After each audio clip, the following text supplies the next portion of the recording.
جی السلام علیکم، میں اس وقت موجود ہوں قاری حبیب الرحمان قریشی صاحب کے اسٹال پہ۔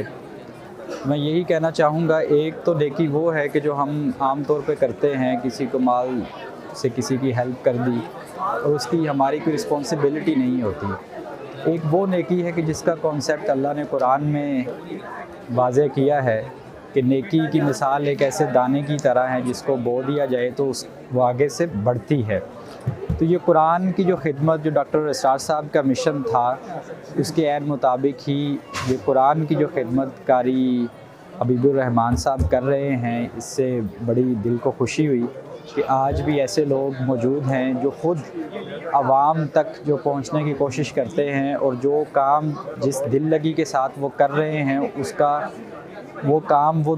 عام عوام الناس تک پہنچانا چاہتے ہیں تاکہ لوگوں کو اس سے فائدہ ہو۔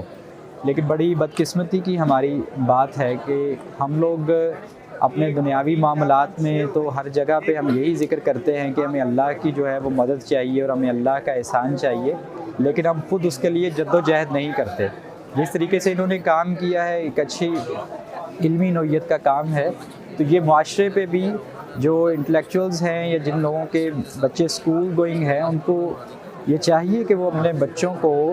ایسے جو اسٹالز ہیں ان پہ لے کر آئیں اور انہیں پتہ ہو کہ ایسی جو اشخاص جو معاشرے میں موجود ہیں جو صحیح معنوں میں دین کا کام کر رہے ہیں، ان کی یہ ہر طرح سے ہیلپ کریں، اور ان کی ہیلپ یہی ہے کہ آپ ان کی بات کو انڈرسٹینڈ کر لیں، اور یہ کوئی مالی طور پہ آپ سے ہیلپ نہیں چاہتے کہ آپ مالی طور پہ ان کی ہیلپ کریں، بلکہ وہ یہ چاہتے ہیں کہ جو اللہ کا ہدایت کا جو پیغام ہے وہ ہر جگہ پہنچے۔ اور وہی بات کہ جو ڈاکٹر اسرار صاحب بھی علامہ اقبال کا شعر جو ہے بار بار کہتے تھے کہ وقت فرصت ہے کہاں، کام ابھی باقی ہے، نور توحید کا اہتمام ابھی باقی ہے۔ جزاک اللہ۔ بہت شکریہ، بہت شکریہ۔